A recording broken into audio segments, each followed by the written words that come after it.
नमस्कार सर। नमस्कार। सर क्या नाम है आपका? हरिवंश राय मधुकर। सर आप कहाँ से आए हैं? हम बिहार वैशाली जिले से कटहरा ग्राम से आए। सर आप क्या काम करते हैं? हम तो ऐसे कलाकार थे। आकाशवाणी पटना रेडियो स्टेशन से लोकगीत गाते थे, दूरदर्शन से भी हम लोकगीत गाते रहे हैं। अभी इन दिनों हम अध्यात्म से जुड़ गए, तब से ही हम गाना बजाना छोड़ दिया। सर संत रामपाल जी महाराज जी से नाम दीक्षा लेने से पहले आप क्या भक्ति साधना करते थे? हम अध्यात्म से जुड़े हुए थे और प्रभु परमात्मा के पाने की चेष्टा से, लगन से मैं कई मत पथ में गया, जहाँ हमको इस जिज्ञासा से गए कि हमको प्रभु परमात्मा की जानकारी होगी। और इस कारण से मैंने रामानंद स्वामी के पथ में, वो देहात में चलने वाले बचन वंश कबीर पंथी में और आर्य समाज में, या वो बाल जोगेश्वर जी में, सतपाल जी में, ठाकुर अनुकूल चंद जी के सत्संग में और प्रजापिता ब्रह्मा कुमारी के सत्संग में, कई स्थानों पर हम लगभग 13 मिशन में घूमे परमात्मा के दर्शन के लिए। लेकिन कहीं से हमें कुछ प्राप्ति नहीं हुआ। कोई तो आंख बंद करने को कह दिया, कोई कहा ध्यान लगाओ, कोई कहा कर्म नेवली करो, कोई कुंडलियां जागृत करने को कह दिया, किसी ने कहा कि वो नाक के ऊपर दोनों दृष्टि जमा करके देखो, भगवान का दर्शन होगा। बहुत हम परेशान में पड़ गए, देखा कि हर जगह वही बात है, ठगी की बात हो रही है। तब हमें कान में एक शब्द मिला, निरंकारी मिशन का। जो निरंकारी मिशन 1992 में बहुत कम जत्थे में था, और उस समय जब हमारे ध्यान में आया निरंकारी मिशन, तो उसमें हमने जाकर के ज्वाइन किया। ज्वाइन करने के बाद में हमें जो ज्ञान दिया गया, कहा गया कि यहाँ प्रभु परमात्मा का दर्शन होता है, और इसी जिज्ञासा से हम उनके पास जाकर के बैठ गए। पहले तो उन्होंने 5 प्रण कराया और कहा कि ये 5 प्रण के बाद प्रकृति का वो नाम गिनाया, सूरज चांद सितारे ये सब भगवान नहीं है, और ये तन मन धन सब परमात्मा का है। और उसके बाद उन्होंने परमात्मा का दर्शन बताया, कहा कि धरती से आसमान तक जो ये खलिया जगह देख रहे हो, ये खाली जगह है, इसी को निरंकार कहते हैं। यही तो निरंकार है, यही ब्रह्म है। और इसको जो जान जाता है वो ब्रह्मन हो जाता है। ब्रह्म जानाति ब्रह्मना, ये जो वेद में लिखा हुआ है, शास्त्र में लिखा यही है। गीता में भी कहा गया है कि ये इसको कोई औजार नहीं काट सकता। बताओ खलिया को कौन काटेगा, ये बम इसको कौन मारेगा, ये किसी तरह से नाश नहीं होता है। यही परमात्मा है, और इसी को मैं सच्चा मान करके इसकी भक्ति करने लगा। और सन 1992 में मैंने 27/12/92 को ज्ञान लिया था, और 24 साल तक इस भक्ति में लगा रहा। इस दौरान में मैंने अपने संपूर्ण वैशाली जिले में लगभग 24 ज्ञान केंद्र खोला, और ज्ञान प्रचारक हमारे साथ होते थे, और मैं प्रचार का काम करता था पूरे बिहार में। कटिहार, वो ठाकुरगंज, पूर्णिया, वो सहरसा, मधेपुरा, गंगटोक और सिक्किम, करसियांग, नेपाल के देशों में भी हम जनकपुर और शबैला, वो धनुखा, ये और शिवनगर, परसा जिला, मलंगमा, सरलाही जिला, इन सब क्षेत्रों में मैं जाकर के काफ़ी इसका प्रचार किया। और लगभग 18 सत्संग तो अपने वैशाली जिला में बनाए। लगभग 10 से 12 हज़ार लोगों को मैंने प्रभावित करके उनको इस ज्ञान से जोड़ा। सर अभी आपने बताया कि आपने 24 ज्ञान केंद्र खोले, तो सर आपने किस पंथ के 24 ज्ञान केंद्र खोले थे? हमने 10 से 12 हज़ार लोगों को ये ज्ञान से प्रभावित करके निरंकारी मिशन के संस्था से जोड़ दिया। सर आपने बताया कि आप 24 साल तक निरंकारी मिशन से जुड़े रहे, तो सर इस 24 साल में आपको क्या ज्ञान की अनुभूति रही है? सर इसमें हमको मिला जुला कर कोई अनुभूति नहीं हुई, और न मैंने कुछ देखा, और न इसके हमको कुछ लाभ भी प्राप्त हुए। ऐसे ही हम भजते चले जा रहे थे, और उसमें एक साधारण मंत्र था, तू ही निरंकार, मैं तेरी शरण हाँ, मैनू बख्श लो। यही जपते जपते मेरा 24 साल का समय निकल गया, लेकिन इससे कुछ लाभ नहीं हो सका। विगत 19 जून 2017 को मैं बड़ा सख्त बीमार पड़ गया।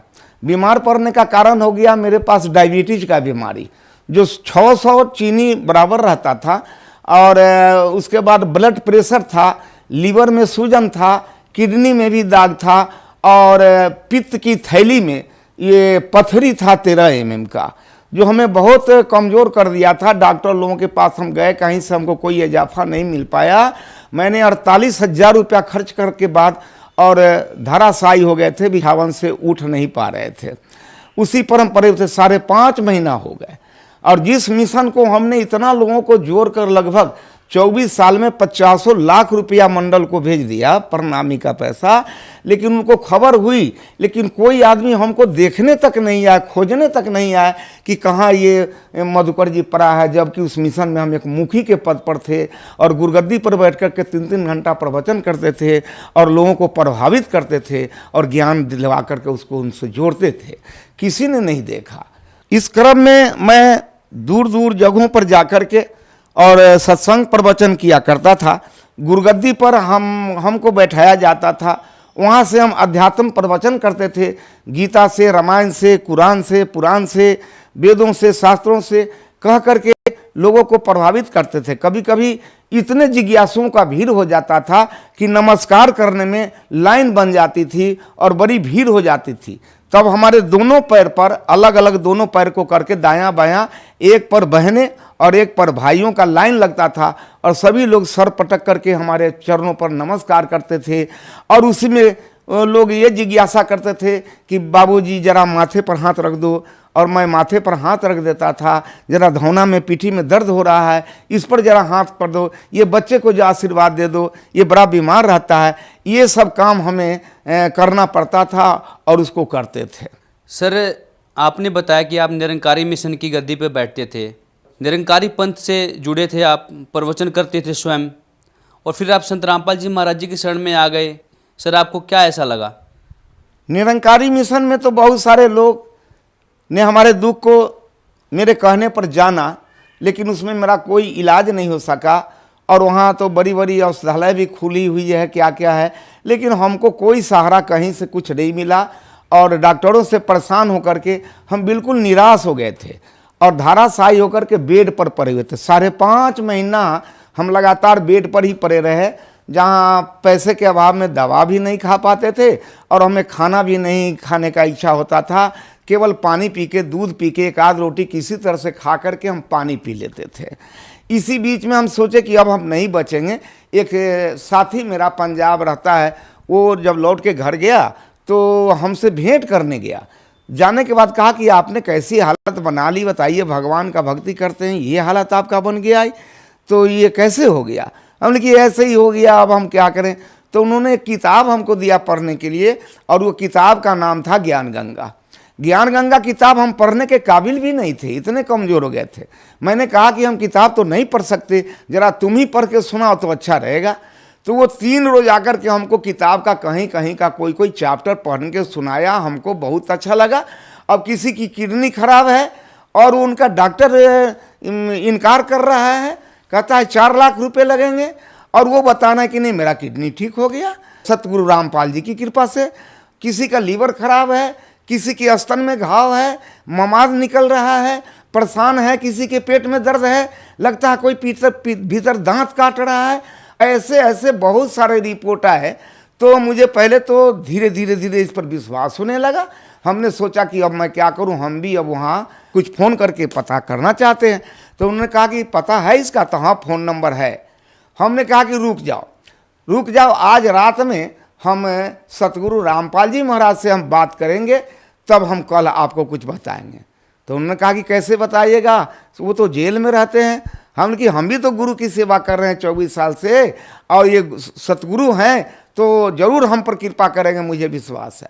ऐसा सोचकर मैं रात में 9 बजे खाना उना खा करके जब सोने गए, तो हम तो कुछ जानते नहीं थे, हम तो केवल इनका नाम सुनते थे और किताब में फ़ोटो देखा था। इन्हीं के फ़ोटो को हमने कहा सतगुरु रामपाल जी महाराज की जय, रामपाल जी महाराज की जय, 5 बार यही जयकारा लगा करके हम हाथ जोड़ करके प्रार्थना किया कि हे सतगुरु रामपाल जी महाराज, आपकी बहुत सारी प्रशंसा इस किताब के अंदर मैंने सुनी है। बहुत सारे लोगों का बीमारी भी ख़त्म हो गया है, मेरी भी बीमारी ख़त्म करो और मुझे भी ठीक कर दो। अगर ऐसा कर दोगे तो शेष जीवन जो मेरा बचेगा, ये हम आपके चरणों में बिताएंगे, आपके चरणों में भक्तों की सेवा करके अपना जीवन बिताएंगे। और ऐसा करिए कि मैं बहुत दुखी हो गया हूँ, अगर ठीक करना है तो आज रात में आकर के आज रात भर में ही हमको ठीक कर दीजिए, 2 4 10 रोज लगाइएगा तब इस चीज़ को हम नहीं मानेंगे। ऐसा प्रण करके हम सो गए। कई दिन नींद भी नहीं आ रही थी, उस दिन नींद भी बहुत अच्छा पड़ा। 3:30 बजे भोर की बात है कि हम जहाँ सोए हुए थे उसी में निरंकारी आश्रम चलता था, हर रविवार को सत्संग चलता था। तो रात में 3:30 बजे ये सतगुरु रामपाल जी महाराज वहाँ पहुँच गए। सादा पैजामा, हाफ कुर्ता, गमछा रखे हुए और कुर्ते का रंग थोड़ा हल्का गेरुआ रंग का पहने हुए, हाफ कमीज, और कुर्सी खींच करके उसी जगह बैठ गए। कुर्सी के खींचने का आवाज़ हमको कान में मिला और तब आवाज़ सुन करके हमारी आँख खुल गई। हम देखते हैं कि अरे कुर्सी कौन खींचा। देखते हैं कि सामने में सतगुरु रामपाल जी महाराज बैठे हैं। जैसे वो बैठते हैं उसी तरह से एक पैर पर दूसरा पैर रख करके दोनों हाथ एक साथ करके, लगता है जैसे कोई मंत्र कर रहे हो या कुछ कर रहे हो, बैठे हुए हैं। मैंने सोचा कि मैं स्वप्न देख रहा हूँ कि वास्तव में जागृत अवस्था में हूँ, ये समझ में नहीं आया। और मैं उनके चरणों में जाकर के नमस्कार किया। फिर उन्होंने पूछा बड़े प्यार से कि बेटे क्यों बुलाए हो हमको। हमने कहा कि दास तो सब 9 बजे रात में ही सब बात आपके चरणों में रख के सो गया है, आप तो अंतर्जामी भी हैं, आप यहाँ आ भी गए, अब हमसे क्या पूछ रहे हैं कि क्या बोला। तो नहीं, तुम ये बोला कि हमको ठीक करना है तो रात भर में ठीक कर दीजिए, और नहीं तो 2 4 रोज में करेंगे तो हम नहीं मानेंगे। हम कि जी सरकार ऐसा तो दास बोला है, अब मरता क्या ना करता, बीमारी को तो लाजिम है अच्छा होने का, इसकी तत्परता में हम आपके सामने ऐसा बोला है, हो सकता है गलती ही हो गई है, तो आप पिता तुल्य हैं, पिता है ही, आप हमारे माफ़ी करके और हमको ठीक कर दीजिए। हम तो फिर भी यही कहेंगे। हंसने लगे, कहे कि बेटे तुम्हारे सर पर बहुत सारे भार हैं, बहुत सारे बोझ लाद लिया तुम, ये बताओ तुम्हारे चरणों में कितने आदमी का सर गिरा है। हमने कहा इसकी कोई गिनती नहीं है, अनगिनत है। वो 50 हजार लाखों लोग इस पर माथा पटके होंगे, इस चरण पर, इसका कोई ठिकाना नहीं है। अब बताओ इतने दिन का जटिल बीमारी तुम कहता रात भर में ठीक कर दो, ठीक तो हो जाओगे। तू नाम दीक्षा ले ले, भक्ति कर, मर्यादा में रह, तू ठीक हो जाएगा। और मेरे पास आ गया तो मैं कुछ होने वाला नहीं, घबराओ नहीं। और ये सब पूछ करके और हमको कहे कि जब ठीक है, जब ऐसी ही बात है तो फिर कल से तू ठीक हो जाओ। ऐसा कह के हमारे सतगुरु रामपाल जी महाराज जो आकर के हमको बताए और वहाँ से चले गए। जाने का भी क्रम देखा तो अद्भुत लगा हमको, जैसे हनुमान जी एक पैर नीचे सीधा करके और एक पैर मोड़ करके और ऊपर दक्षिण की दिशा में इस तरह से उड़ गए। बहुत देर तक हम खड़ा होकर देखते रह गए जब तक आंख से ओझल नहीं हुआ, और दक्षिण दिशा की तरफ चले गए। मैं फिर चौकी पर बैठ गया, जो 6 महीना से उठ नहीं पा रहा था, खा नहीं पा रहा था, चहल टहल नहीं पा रहा था। मैंने अपने बाजू पर बाजू रख के अंदाज किया कि मेरी क्या हालत है, तो मैं अपने में बहुत दुरुस्ती पाया, ताकत पाया, और हमको लगा कि कोई नई ताजगी आ गई। और मैं बिछावन पर से उठ करके, सामने मेरा रोड है, उसी रोड पर चला गया और 4 किलोमीटर पैदल हम चले गए, घूम करके टहल के 4 किलोमीटर चले आए। मैंने गऊओं को बांध दिया पानी डाल करके, और उसको बांध करके नादी पर खाने के लिए लगा दिए, अपना मुंह भी धो लिया और स्नान भी कर लिए। फिर पत्नी के पास आए तो हमने कहा कि, तो देख करके बोली कि क्या कर रहे हैं आप, कहीं मुंह के भरे गिर जाओगे, तुम्हारा 6 महीना से बीमारी आदमी है, कौन सा नाटक कर रहे हैं। उनकी नाटक नहीं कर रहा हूँ, हमारे पास अभी सतगुरु रामपाल जी महाराज का दर्शन हुआ, वो आए थे और आकर के हमको ठीक होने का वरदान दे दिया कि कल से तुम ठीक रहोगे, इसलिए मैं आया हूँ, आज मुझे खाना बनाकर खिलाओ। तो कहा कि जो आदमी खाना नहीं खा रहे हैं, 3 महीना से खब्बे न करते हैं, कोई चीज़ खाना देते हैं तो बिगड़ जाते हैं, गुस्सा करते हैं, अभी खाना कैसे खा लीजिएगा। हमने कहा ना, हमको बहुत भूख लगी है महाराज, हम खाना खाना चाहते हैं। वो खाना बनाने लग गई और हम उस दिन से प्रतिदिन कुछ न कुछ अच्छे ही होते जा रहे हैं, अच्छे ही होते जा रहे हैं। मैंने 13 रोज रास्ता देखा कि मैं ठीक तो हो गया हूँ, नाम दान लूँ कि नहीं लूँ, ये टेम्पोररी ठीक हुआ हूँ कि परमानेंट हो गया हूँ, ये मुझे पता नहीं चल रहा था। तो हम 13 रोज इसका इंतज़ार किया, 13 रोज बिल्कुल मैं ठीक ठाक रहा, 14वां रोज भी ठीक रहा। तब जा कर के हम, ये 2 अक्टूबर की बात है, रात की घटना है, 15 अक्टूबर को मैंने जाकर के नामदान केंद्र में वहाँ समस्तीपुर, ठाड़ा, गोपालपुर में नामदान ले लिया। जब ये ज्ञान को मैंने देखा तो मैं तो दंग हो गया। वो जहाँ जहाँ लोग बताते थे, किसी ने कहा कि ये श्वास चल रहा है ये भगवान है, किसी ने आंख जांच दिया कहा इसमें लाइट आता है सो भगवान है, किसी ने ऊपर ताकने को बताया, किसी ने कान मूंदने को बताया, और यहाँ जो ज्ञान बताया गया कि नहीं नहीं प्रभु साकार है और इसको तू देख लो। जब इस ज्ञान को मैंने देखा तो मैं दंग रह गया और हक्का बक्का हो गया कि दुनिया में कैसे कैसे लोग किस किस तरह के भगवान दिखलाते हैं, न जाने कहाँ कहाँ से चुन चुन करके कैसे कैसे भगवान लेकर के दिखलाते हैं। कोई नकली भगवान दिखलाते हैं, कुछ करते, सब कुछ देखते देखते हमको यहाँ समझ में आया कि असली भगवान ये है। और उन्होंने कहा कि कबीर इज गॉड, यही है कबीर, इसको देखो। और इसका प्रमाण ऋग्वेद में बताया, और इसका प्रमाण अथर्ववेद में बतलाया, इसका प्रमाण गीता में भी बतलाया, इसका प्रमाण वो शास्त्रों में बतलाया, उपनिषद तक में बतलाया, और देवी भागवत पुराण में भी बतलाया। सबको समझा बुझा करके सत्संग करा करके तब मुझे ज्ञान दिया। और ज्ञान लेने के बाद मैं बड़ा प्रसन्न हुआ। मेरे कलेजे में ये पित्त के थैली में जो पत्थर था, वो पत्थर का दर्द कभी कभी हमको होता था। जब हम सेकेंड बार पेशी में यहाँ आए हिसार फरवरी महीने में, तो वहाँ से हम चले आए। ट्रेन में हमको वो दर्द होने लगा, दर्द से हम बेचैन हो गए। हम किसी तरह से हिसार पहुँच गए, वहाँ पेशी लगाए। लौटने के बाद भी हमको खाने की इच्छा नहीं हो रही थी। हमको लगा कि फिर पहले जैसा बीमारी हो गया और ये दर्द हो गया। हमारे साथ के लोग बहुत खाने को प्रयास किया, हम ये कुछ नहीं खाएंगे, मेरा तबीयत ठीक नहीं है। जब दिल्ली से बिहार जाने के क्रम में 5-6 स्टेशन जब आगे गाड़ी बढ़ गई कानपुर के लगभग, तो रात में एकाएक वो रामपाल जी महाराज सतगुरु फिर ट्रेन में आए। और मैंने देखा कि वो आए, आने के बाद में लगता था कि वो किसी को खास व्यक्ति को खोज रहे हैं। आते आते मेरे बेड के पास चले आए। सीट पर मैंने खिड़की की तरफ सिर करके सोया हुआ था, चित्त पड़ा हुआ था। वो सीधे दोनों हाथ को इस तरह से बनाए हुए आए और मेरे कलेजे में दोनों हाथ को घुसेड़ दिया। जब हाथ इसमें घुसेड़ दिए तब हम देखते हैं कि नहीं, एक खुला मड़ई में हम पड़े हुए हैं, मेरा लाश पड़ा हुआ है, और उसमें से हम निकल कर 2 हाथ की दूरी पर अलग बैठे हुए हैं, और मेरे लाश में ये दोनों हाथ समा दिया। वैसा वैसा वहाँ 5-6 लाश और पड़ी हुई थी, जिसको देखकर यह प्रतीत होता था कि मेरे बाद इन सब लाशों का भी ऑपरेशन होगा। दोनों हाथ निकाल करके वो ये क्या कहते हैं, शकरकंद के कच्ची काटा हुआ जैसा, बहुत थाक जैसा, एक थाक निकाल करके इधर रख दिया, इधर से निकाल कर थाक इधर रख दिया, और दोनों को खूब मलमल करके, और उसमें से लार जैसा लस्सेदार उसमें से झाग निकाले, बोतल में पानी रखे हो तो बोतल से पानी रख के मलमल के, और सबको साफ किया। जेब से रुमाल उजला निकाल करके सबको एक एक करके पोंछ को फिर थकिया करके पोंछ कर, और मेरे कलेजे में बाएं साइड में फिर थकिया दिया, इधर वाला भी पोंछ कर दाहिना साइड में थकिया दिया, और उंगली से ऐसा ऐसा ऐसा ऐसा करके मानो जैसे सिलाई कर दिया। और सिलाई करके हाथ से इस तरह से पोंछ दिए तो वो घाव भी लगा, ख़त्म हो गया। सुबह में हम उठे, लोग पूछे कि मधुकर जी आप रात खाना नहीं खाए, आप कुछ खाओगे? हमने यहाँ खाएंगे, इच्छा है? हमने की बहुत इच्छा है। क्या खाओगे? हम जो खिला दो, भात खिला दो, दाल खिला दो, वो रोटी सब्जी खिला दो, चिवड़ा दही की, जो खिलाओगे हम खाएंगे। लोग कहने लगे कि आप कोई चीज़ खाना नहीं चाहते थे, अभी सब कुछ खाना चाह रहे हैं, ये कैसे हो गया?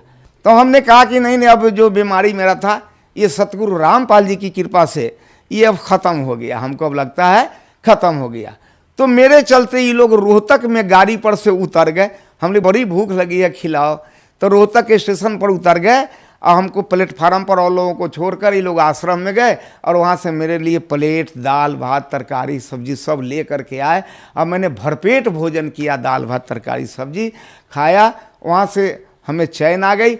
फिर लौट करके गए तो रास्ते में ये लोग फिर पटना में दही चूड़ा भी खिलाया, भूजा भी खिलाया, सारे सामग्री को खिलाया, और उस दिन से हम बिल्कुल ठीक हो गए। अब हमको लगता है कि वो दर्द भी हमको अब स्वप्न के रूप में भी कोई महसूस नहीं होता है कि दर्द हो रहा है या नहीं हो रहा है। वो लगता है अब है ही नहीं, वो पत्थर उथर सब खत्म है सतगुरु रामपाल जी महाराज की कृपा से। सर एक बात बताइए, आप 24 साल से निरंकारी मिशन से जुड़े हुए थे, यहाँ तक कि आप गुरु पद पे थे और आप वहाँ पर प्रवचन भी देते थे, लेकिन फिर आप संत रामपाल जी महाराज के शरण में आए। संत रामपाल जी महाराज जी के ज्ञान में और निरंकारी मिशन के ज्ञान में आपको क्या भिन्नता नजर आई सर? निरंकारी मिशन के ज्ञान में और ये संत रामपाल जी के महाराज के ज्ञान में बहुत अंतर आया, क्योंकि यहाँ स्पष्ट रूप से बताया जाता है और वहाँ एक मानने की बात कही जा रही है कि मानो, ये मान लो कि यही भगवान है, यही खलिया है सो भगवान है। और यहाँ जानने की बात कही जाती है कि जानो कि ये भगवान है। यहाँ दिस की बात है, यह की बात है, वहाँ दैट की बात बताई जा रही है कि वह भगवान है। अब पता नहीं वो कहाँ है, सातवां आसमान के ऊपर है या नीचे है, क्या है नहीं है, कुछ भी नहीं है। सर, जो श्रद्धालु आपको देख रहे हैं और जो श्रद्धालु निरंकारी मिशन से अभी भी जुड़े हुए हैं, आप उन्हें क्या संदेश देना चाहते हैं? जैसे कि दास 24 साल अपने जीवन का मूल समय, जवानी का समय इस निरंकारी मिशन में फंस करके कहाँ कहाँ अपने पूरे बिहार के बाहर भी, नेपाल के देशों में भी जाकर के कई जगह स्थानों पर जाकर के प्रचार प्रसार किया। अपना जीवन तो गंवाया लेकिन अपनी खुद रक्षा नहीं कर सका। आप लोगों को मालूम है, अच्छी तरह आप जानते हैं कि पिछले वर्षों में निरंकारी मिशन के प्रवर्तक सम्राट मुखिया जो जिनके द्वारा ये सत्संग का कार्यक्रम चल रहा था, वो खुद ही ये डेनमार्क में 4 चक्के गाड़ी पर एक्सीडेंट होकर के मर गए। दास को बड़ा झटका लगा कि जिनके भरोसे पर मैं मोटरसाइकिल चलाता हूं और उनका नाम लेता हूं कि हे परमात्मा आप मेरी रक्षा करो, आप मेरी रक्षा करना, उनके नाम पर मैं खुद गाड़ी चलाता हूं और जो गाड़ी से एक्सीडेंट करके मर गए तो मेरा क्या होगा, मेरी रक्षा कौन करेगा? और मेरे जेहन में ये बात आया कि जो स्वयं का मक्खी नहीं उड़ा सकता वो मेरा कुकुरमाची क्या उड़ा देगा। और बड़ा ठेस पहुंचा मुझे और तब से मैं संकल्प लिया कि नहीं नहीं नहीं, इस मिशन को तो कल छोड़ना है। अभी भी हमारे जितने इसके अंदर में बैठे हुए लोग, चाहे संसारिक हों या जगत हों या भगत हों या हमारे निरंकारी मिशन के लोग हों, मैं उनसे ही प्रार्थना करूंगा कि मेरे जैसे सोचा बेचारी करके, बिना जाने बिना पहचाने झूठी बड़ाई करके अपना 24 साल का जो मैंने जीवन नाहक में बर्बाद कर दिया और बीमारी का शिकार बन गया, लेकिन कोई मेरी हाल पूछने के लिए नहीं आया कि तुम्हारी क्या हाल है। कोई 10,000 रुपया मेरा मदद नहीं कर सका। ऐसे जगह पर मैं पड़ा हुआ था।